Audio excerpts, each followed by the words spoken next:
इस गवर्नमेंट ने एक दो लाइनें बजट के अंदर देते हैं, रेलवे की पहचान खत्म कर दी। और जबकि रेलवे के अंदर बहुत सारे ऐसे अदारे हैं जिसे हमें 20% भी अर्निंग नहीं होती, जो खर्चा होता है उसके बावजूद भी कभी भी मौजूदा गवर्नमेंट के पहले जो गवर्नमेंट थी किसी जगह रेलवे को बंद नहीं होने दिया, किसी रेलवे लाइन को बंद नहीं किया। लेकिन ये सरकार, इसकी सोच, रेलवे कोई कमर्शियल इंडस्ट्री नहीं है। रेलवे इस देश की यात्रा के लिए सुविधाजनक यात्रा, सुरक्षित यात्रा देने का एक साधन है जो नो प्रॉफिट नो लॉस पे चलता था। जितना खर्चा होना उससे थोड़ा बहुत कमा के ताकि रेलवे को चलाते रहते थे। लेकिन आज इस गवर्नमेंट ने क्या किया, जो रेलवे के अर्निंग के साधन है, गुड्स को कंटेनर कारपोरेशन को दे दिया, दूसरे कारपोरेशन को दे दिया। हमारे इंफ्रास्ट्रक्चर पे, हमारे रेलवे ट्रैक पे, हमारे डिपों पे जो कोचेज हैं उस पे इनकम क्रिएट करके 65% वो ले जाते हैं। मेंटेनेंस आप करते हो, गाड़ी आप चलाते हो, हमारा ड्राइवर और गार्ड करता है, CNW स्टाफ मेंटेनेंस करता है, सिग्नल वाला मेंटेनेंस करता है, लेकिन प्रॉफिट वो ले जाते हैं।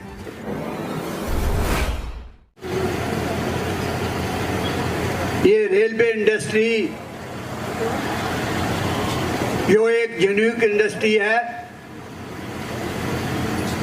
इसका किसी इंडस्ट्री के साथ कोई कंपैरिजन नहीं है। कोई इंडस्ट्री इसका मुकाबला नहीं कर सकती। किसी भी पॉइंट ऑफ व्यू से हम देख ले, इसकी वर्किंग जो है अपने तरह की है। किसी इंडस्ट्री में इस तरह की वर्किंग नहीं है। और ये जब भारत गुलाम था उस समय 1881 के अंदर भारतवर्ष के जितने राजा थे स्टेटों के, अपनी अपनी रेलवे चलाते थे। वो अपनी अपनी मन से उसको संचालन करते थे। उसके बाद अंग्रेज आए। अंग्रेजों ने भी अपनी सुविधा के लिए, क्योंकि उनके मन में आया कि ये अच्छा ट्रांसपोर्ट सिस्टम है, उसमें अपर क्लास के कोच लगाए। आजादी के पश्चात आपने देखा होगा कि आज 75 वर्ष हो चुके हैं कि रेलवे में कितनी उन्नति की है। और इस देश के ऊपर जब भी आपदा आई है, चाहे बाहरी ताकतों ने इस पे आक्रमण किया है, रेलवे कर्मचारी की हर कैटेगरी में अहम रोल अदा किया है। रेलवे इस देश की दूसरी डिफेंस लाइन है। एक डिफेंस जो बॉर्डर पे काम करती है। आप तमाम रेलवे कर्मचारी जो देश के अंदर डिफेंस का काम करते हैं, बिना आपके सहयोग से किसी भी युद्ध में सफल होना बड़ा मुश्किल है। हमारे साथी ड्राइवर हो या दूसरा गार्ड हो या दूसरे साथी हो, या आप लोग जो है इंजन की मेंटेनेंस करके तैयार करके भेजते हैं, और बॉर्डर तक जो एमुनेशन जाता है उसमें आपका अहम रोल है। इतना ही नहीं, देश को एक सूत्र में पिरोने में कश्मीर से लेकर कन्याकुमारी तक तमाम देश को एक सूत्र में बांध के रखने का काम भी रेलवे ही करती है। हमेशा अपना अहम रोल अदा किया है। रेलवे एक ऐसा अदारा भी है जो हमारे युवाओं को रोजगार का साधन भी है। उसका उदाहरण है 1980 से पहले 18 लाख रेलवे कर्मचारी होता था, जो आज 12,35,000 रह गया है। जो गवर्नमेंटें आई उनके मन में एक बात आई कि काम करने वाले आदमी ज्यादा हैं, काम देखने वाले जो अधिकारी हैं वो कम हैं। अभी ये हमारी ऑफिस बेरर मेरठ ब्रांच से उसने आपको बताया कि इस देश के अंदर किस तरह रेलवे की व्यवस्था हुई। 2002 तक 9 जोन रेलवे के अंदर काम करते थे। ऑपरेटिंग रेशो बिल्कुल ठीक चलती थी। ऑपरेटिंग रेशो मींस खर्चा और इनकम। जो खर्चा होता है उसको ऑपरेटिंग रेशो के नाम से बताया जाता है। लेकिन पॉलिटिकल मोटिवेशन को देखते हुए उस समय की गवर्नमेंट, उसके बाद सबसे ज्यादा रंग देने वाली जो मौजूदा गवर्नमेंट है, 8 जोनों को और बढ़ोतरी दे दी। इसी तरह मंडल बढ़ा दिए।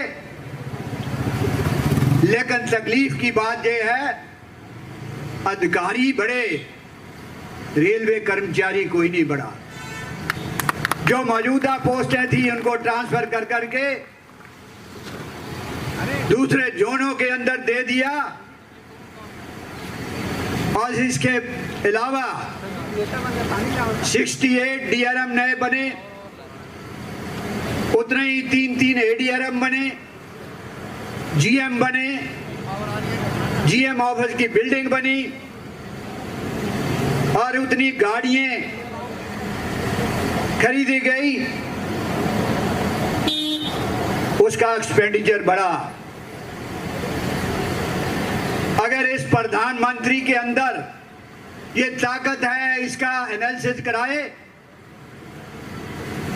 8 जोनों की जरूरत नहीं है। उनको जो पहले 9 जोन थे उसको ही रैशनलाइज करके उनके अंदर जो कमी थी उसको ठीक करना चाहिए था। आज जो ये सोच बना रहे हैं इस रेलवे के अंदर, डिफेंस के अंदर जो एफडीआई ये ला रहे हैं, ये देश के लिए बहुत बड़ा खतरा है।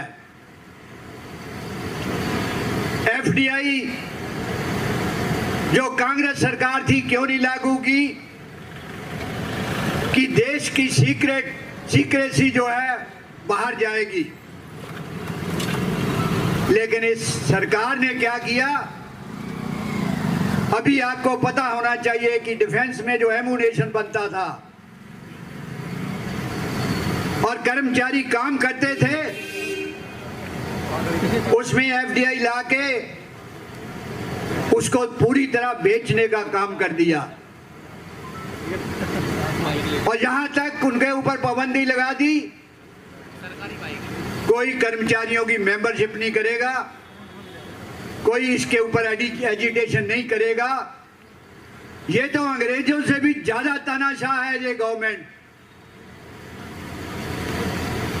अंग्रेजों के टाइम से गांधी जी ने बिना हिंसा के, बिना मारपीट के इस देश को सबको पीछे लगा के आजाद कराया। उतना तशद्दुद तो अंग्रेजों ने भी नहीं किया जितना तशद्दुद ये कर रहे हैं।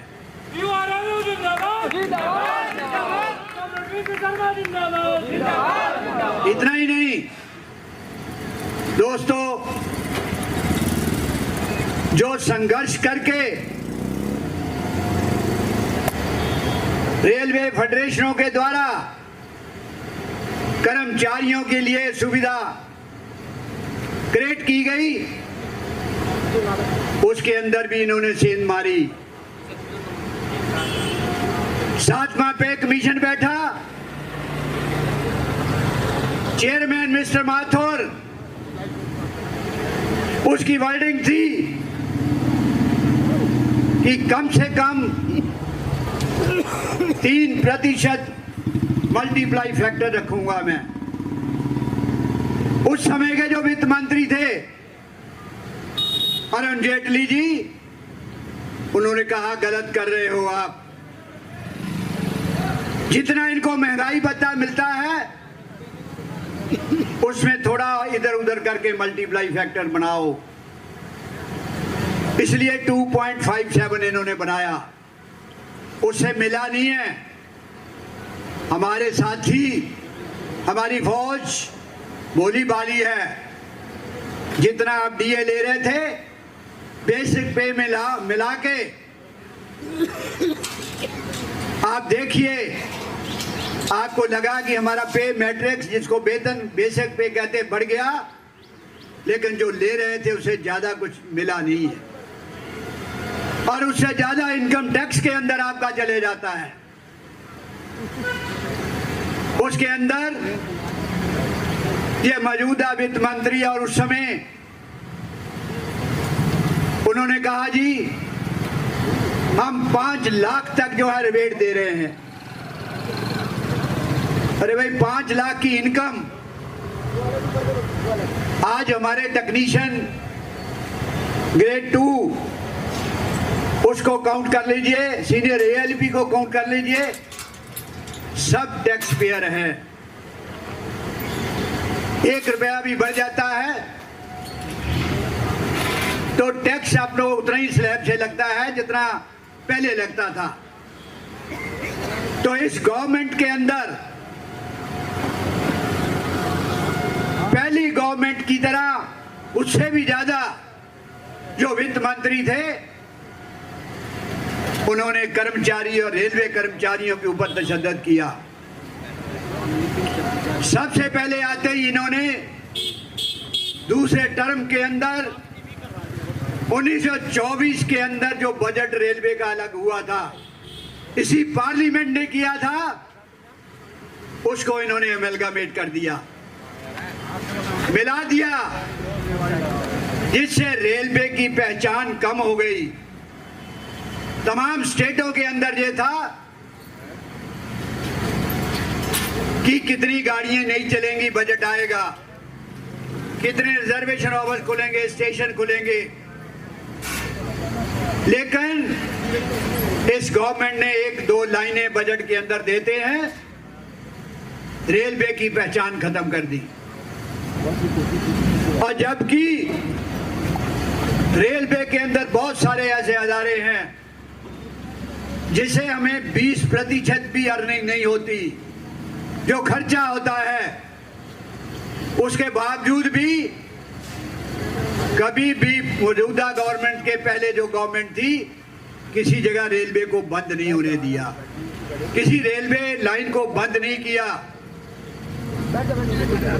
लेकिन ये सरकार, इसकी सोच, रेलवे कोई कमर्शियल इंडस्ट्री नहीं है, रेलवे इस देश की जनता के लिए सुविधाजनक यात्रा, सुरक्षित यात्रा देने का एक साधन है, जो नो प्रॉफिट नो लॉस पे चलता था। जितना खर्चा होना उससे थोड़ा बहुत कमा के ताकि रेलवे को चलाते रहते थे। लेकिन आज इस गवर्नमेंट ने क्या किया, जो रेलवे के अर्निंग के साधन हैं, गुड्स को कंटेनर कारपोरेशन को दे दिया, दूसरे कारपोरेशन को दे दिया। हमारे इंफ्रास्ट्रक्चर पे, हमारे रेलवे ट्रैक पे, हमारे डिब्बों पे जो कोचेज हैं, उस पे इनकम क्रिएट करके 65% वो ले जाते हैं। मेंटेनेंस आप करते हो, गाड़ी आप चलाते हो, हमारा ड्राइवर और गार्ड करता है, CNW स्टाफ मेंटेनेंस करता है, सिग्नल वाला मेंटेनेंस करता है, लेकिन प्रॉफिट वो ले जाते हैं। ऐसा क्यों? पार्सल का भी आपने ऐसे किया। रेलवे के अंदर आज भी गुड्स में पार्सल के अंदर पुराने नियम है कि ये चीजें आप जो है इसको बुक नहीं कर सकते, लेकिन कंटेनर कारपोरेशन और जो लीज पे दी हुई है पार्सल, उसके ऊपर कोई बैन नहीं है। जब आप रेलवे में इनकम के साधन खत्म कर देंगे तो रेलवे के पास पैसा कहां से आएगा? अभी आपने क्या किया? एक लूटिंग एजेंसी IRCTC है, उसको आपने कैटरिंग दे दी पहले, अब रिजर्वेशन दे दी, गाड़ियों का कंट्रोल दे दिया, लेकिन करते क्या है? 48 कारपोरेशन इंडियन रेलवे के अंदर चल रही है, केवल ठेकेदार से कमीशन लेने के अलावा दूसरा कोई काम नहीं है। और वही काम जो रेलवे अधिकारी टेंडर करते थे, अब रेलवे अधिकारी प्लस वहां जो IRCTC में या कारपोरेशन में या दूसरी कारपोरेशन के अंदर बैठे हैं, पहले उनका कमीशन, फिर नीचे वालों का, फिर बोर्ड का कमीशन। तो रेलवे कहां जिंदा रहेगी? लेकिन उसके बावजूद भी हम इनको बताना चाहते हैं कि आपकी जो सोच है, आपने स्टेडियम बेचने की अनाउंसमेंट कर दी, आपने प्रोडक्शन यूनिट बेचने की अनाउंसमेंट कर दी, आपने जो लैंड है उसको बेचने की अनाउंसमेंट कर दी। और नई दिल्ली के अंदर मैं आपको बताना चाहता हूं, कुछ साथी वहां भी रहते होंगे,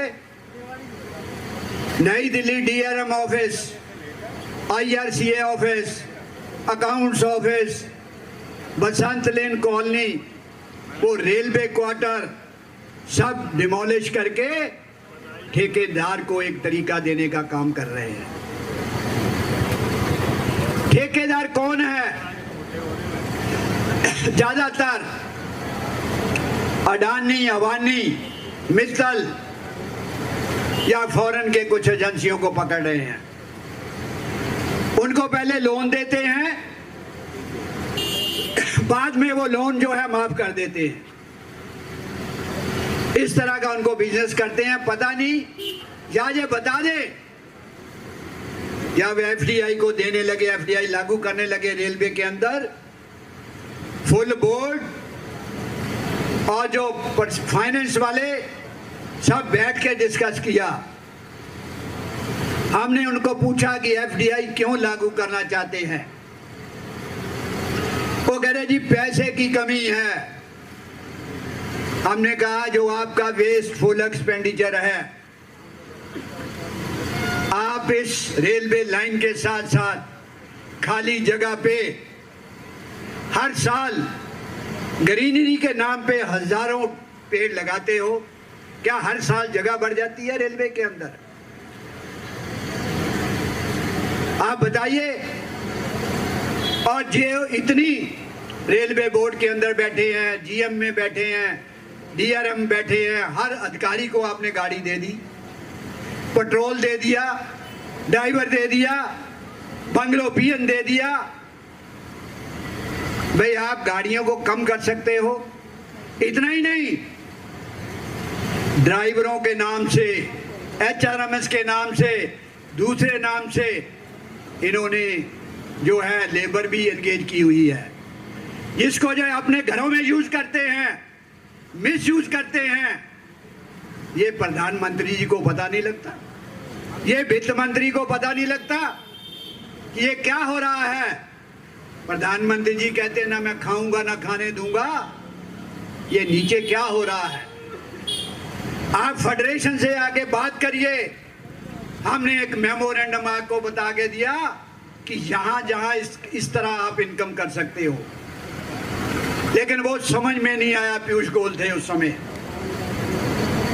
उनके एक ही बात है कि प्रिंटिंग प्रेस बंद कर दो इंडियन रेलवे में, प्रिंटिंग प्रेस की जगह जो है उसको सेल कर दो, स्टेडियम जो है वो खत्म कर दो, और जो गाड़ियां हैं उसको प्राइवेट ऑपरेटर को दे दो। हमें बताए कि प्राइवेट ऑपरेटर केवल किराया बढ़ा के। सब्सक्राइब करें आपके अपने चैनल समता आवाज़ टीवी को, बेल आइकन दबाना ना भूलें सबसे पहले हमारी वीडियो देखने के लिए।